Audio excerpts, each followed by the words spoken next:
নমস্কার বন্ধুরা, আমি সঞ্চিতাস এসেন্স রেসিপিজ ইউটিউব চ্যানেলে আপনাকে স্বাগত। দেখুন, শীত গ্রীষ্ম বর্ষা আমাদের চিকেনই কিন্তু ভরসা। আমরা চিকেন খেতে প্রচুর ভালোবাসি, কিন্তু গরমে অনেকক্ষণ ধরে চিকেনকে কষিয়ে মজিয়ে রান্না করতে বিশেষ একটা ভালোবাসি না। আর সেই সাথে ভালোবাসি না অনেক কিছু রান্না করতে গরমের মধ্যে। তাহলে গরমের মধ্যে একটা চিকেন দিয়ে ওয়ান পট মিল হয়ে যাক, কেন হবে না? সামনেই তো অনেক রকমের উৎসব আসছে আমাদের বাঙালির পয়লা বৈশাখ, আসামের বহাগ বিহু, আর সেই সাথে ঈদ তো রয়েইছে। তো চলুন আজকে একটা স্পেশাল আইটেম কিছু তৈরি করা যাক, যাতে করে আমরা উৎসবকে উৎসবের মতন করে পালন করতে পারবো, আর সেই সাথে আমরা খুব সুন্দরভাবে এনজয় করতে পারবো, আর অতিথি আপ্যায়নও করতে পারবো। সেই রকম একটা পদ কিন্তু তৈরি করব। দেখুন, আমাদের উৎসবের দিনে অনেক রকমের কাজের ব্যস্ততা থাকে, সেই সাথে যদি একটা সুন্দর টেস্টি ইয়ামি ওয়ান পট মিল একটা তৈরি করা যায়, তাহলে কি ভালোটাই না হয় না বলুন? তো আজকে সেই রকম একটা রেসিপি আপনার জন্য, ওয়ান পট মিল, অথচ ভীষণ সুস্বাদু, তৈরি করাও খুব সহজ। আপনার বাড়িতে যা কিছু আছে তাই দিয়েই আপনি এক নিমেষে তৈরি করতে পারবেন chicken pulao recipe. Chicken pulao recipe অত্যন্ত সুস্বাদু খেতে আর অপূর্ব খেতে, আপনার বাড়ির বাচ্চাটাও খেতে পারবে অনায়াসে। তো চলুন আমরা তৈরি করব একদম কি বলবো, অনবদ্য স্বাদের এইরকম চিকেন পোলাও রেসিপি। ভীষণ তাড়াতাড়ি হয়ে যাবে, এমন কিছু ঝামেলা ঝঞ্ঝাটের ব্যাপার নেই।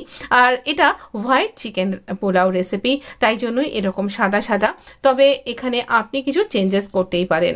রায়তা আর স্যালাড আর কিছু লাগবে বলে তো আমার মনে হয় না, তবে আপনি চাইলে এর সাথে চিকেন কষা বা চিকেনের অনেক রকমের রেসিপি আপনি আমার চ্যানেলে পেয়ে যাবেন, একবার ট্রাই করতেই পারেন কিন্তু।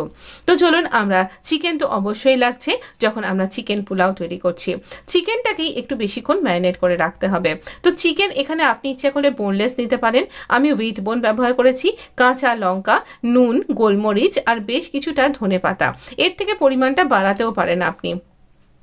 এই দিয়ে আমরা এটাকে ম্যারিনেট করব। প্রথমে এটা দিলাম, দেবার পরে আমরা দেব ঘরে পাতা টক দই। টক দই মোটামুটি 1 কাপ মতন এখানে ব্যবহার করেছি। তো এই টক দইটা ভালো করে ফেটিয়ে নিয়ে দিয়ে দিয়েছি। দেবার পরে এটাকে খুব ভালো করে ম্যারিনেট করে রাখতে হবে। এটা ম্যারিনেট করে যদি আপনি 1 ঘন্টা রাখতে পারেন তাহলে খুব ভালো। আর যদি আপনার কাছে সময় খুব কম আছে, খুব তাড়াতাড়ি রয়েছে আপনার রান্না করার, তাহলে পারে অন্ততপক্ষে 20 মিনিট রাখবেন। আসলে যত বেশি এটাকে ম্যারিনেট করে রাখবেন তত বেশি এর মধ্যে এই গন্ধগুলো অ্যাবজর্ব করবে, টেস্টি হবে তত বেশি ভালো, আর ভালো মজবে তো বটেই। ভালো করে মিশিয়ে নিলাম এইগুলোকে, আর এবার এটাকে ম্যারিনেট করে চাপা দিয়ে রেখে দেবো। একটা মশলা তৈরি করতে হবে। আদা আর রসুন নিচ্ছি এই রকম পরিমাণ, মোটামুটি 800 গ্রামের জন্য এই রকম আদা, 2 ইঞ্চি আদা আর এই এতগুলো রসুনের কোয়া। এগুলোকে খুব ভালো করে বেশি জল না দিয়ে একটা শুকনো শুকনো পেস্ট এইরকমভাবে তৈরি করে নিয়েছি। রসুন যদি এরকম থাকে তাহলেও কিছু অসুবিধা নেই।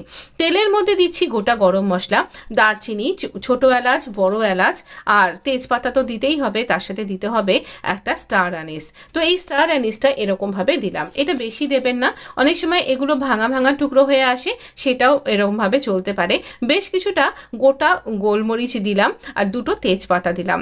ফোড়নটা কিন্তু মাস্ট, এই ফোড়নগুলোকে স্কিপ করবেন না, এর জন্যই একটা ভীষণ ভালো গন্ধ এর মধ্যে আসবে, তো সেটা কিন্তু খুব দরকার। এবার বেশ বড় 2খানা পেঁয়াজকে আমি এরকম স্লাইস করে কেটে নিয়েছি, সেইটা এখানে দিয়ে দিলাম। এবার তেল কিন্তু খুব বেশি এখানে ব্যবহার হয় না, তবে ভালো কথা, আপনি তেলের বদলে ঘি দিয়েও রান্না করতে পারেন। তবে গরমকাল তো, তাই জন্য আমি তেল দিয়ে রান্না করছি, আর ঘি তো আমি খাই না। তো এইবার আমি এটাকে খুব ভালো করে ভেজে নেব। তবে হ্যাঁ, খুব যে বেরেস্তার মতন করে ভাজতে হবে তা কিন্তু নয়। আসলে আমরা কিন্তু হোয়াইট গ্রেভি চিকেন পোলাও করছি, তাই জন্য এটা হোয়াইটই থাকবে, কিন্তু এই পেঁয়াজটা, অনিয়নগুলো খুব ভালোভাবে কিন্তু কুকও হয়ে যাবে, এমন নয় যে কাঁচা কাঁচা থাকবে। তো এই রকমভাবেই আমরা এটাকে রান্না করব। খুব ভালো করে রান্না করতে হবে যাতে করে পেঁয়াজের কাঁচা গন্ধটা চলে যায়, আর এইভাবেই আমরা এটাকে ভালো করে নাড়াচাড়া করে মোটামুটি আমরা মিডিয়াম টু হাই ফ্লেমে পুরো রান্নাটা করব। এবার ওই যে আদা আর রসুনের পেস্টটা, সেটা এখানে দিয়ে দিলাম। এই রকমভাবে এটাকেও আমরা এবার এর সাথে ভালো করে মিশিয়ে নেব এবং রান্না করে নেব। যখন এগুলোর কাঁচা গন্ধটা বেরিয়ে যাবে, মানে চলে যাবে, সেই সময় আমরা দিয়ে দেব ম্যারিনেট করা চিকেনটা। এখানে এরকমভাবে দিয়ে দেব, সমস্ত জুসটাও এর মধ্যে দিয়ে দেব, দই বা এর থেকে থেকে যা জলটা বের হয়েছে দেবার পর আবারও কিন্তু এরকমভাবে আমরা এটাকে ভালো করে রান্না করব। এবার ফ্লেমটাকে একটু হাইয়ের দিকে করে দিন। দেবার পর ভালো করে নাড়াচাড়া করে আমরা এরকম করে এটাকে কুক করব। একটুখানি নাড়াচাড়া করলেই আপনি দেখতে পাবেন যে এর কিন্তু কালারটা চেঞ্জ করতে শুরু করে দেবে, কারণ আমরা 1 ঘন্টা ম্যারিনেট করে রেখেছিলাম। আর এবার এটা থেকে যাতে আরও বেশি জলটা বেরোতেও শুরু করেছে, আমি একটু চাপা দিয়ে রাখলাম। চাপা দিয়ে মোটামুটি 5 থেকে 7 মিনিট রাখবেন। তারপর এসে দেখবেন, দেখুন চিকেনের কালার পুরোপুরি চেঞ্জ হয়ে গেছে, চিকেন প্রায় 80% কুক হয়ে গেছে। এবার এই জলটা আর একটুখানি কমাতে হবে। তো দেখুন এইরকম করে আমি তেজপাতাটাকে বড্ড অসুবিধা করছিল, তাই জন্য এটাকে আগে সরিয়ে দিলাম, পরে আবার তেজপাতাটা ওইটাই আবার দিয়ে দেব। তো দেখুন এইরকমভাবে আমরা এখান থেকে এইভাবে আপনি কিন্তু সাবধানে সরাবেন, চিমটে বা এরকম কিছু দিয়েই কিন্তু সরাবেন। তো একদম হাত দিয়ে একদম সরানোর চেষ্টা করবেন না, হাতে যেন গরমটা না লাগে। তো এইরকমভাবে আমাদের কিন্তু এটা রেডি হয়ে গেছে। বেশ একটা গ্রেভিটাও ঘন হয়ে এসছে। বা এখানে গোবিন্দভোগ চালকে আমি না আগে থেকেই ভালো করে ধুয়ে জল ঝরাতে দিয়েছিলাম। জলটা পুরো ঝরে গিয়ে এরকম ঝরঝরে হয়েছে, না ভিজিয়ে রাখার দরকার নেই। স্বাদ অনুযায়ী নুন দিয়ে দিলাম। গোবিন্দভোগ চালটা দিয়ে দেওয়ার পরেই দিয়ে দিচ্ছি গরম মশলা। এই গরম মশলার ভিডিও আপনি আমার চ্যানেলে পেয়ে যাবেন, আমি কিছুদিন আগেই দিয়েছি। আর দিচ্ছি আমি এখানে দারচিনির গুঁড়ো। খুব অপূর্ব লাগবে এই দারচিনির গুঁড়োটা, আমি বোধহয় লিখতে ভুলে গেছি দারচিনির গুঁড়োটা। তো আমি মুখে বলছি, আপনি একটুখানি সিনামন পাউডার বাড়িতেই তৈরি করা যায় বা কেনাও যায়। এবার না এই সব কিছুর সাথে চালটাকে আমাদের ভালো করে ভেজে নিতে হবে। চালটা যত বেশি ভালো ভাজবেন তত বেশি কিন্তু আপনার ঝরঝরে এরকম রাইসটা আসবে। এবার এতে দিতে হবে দুধ।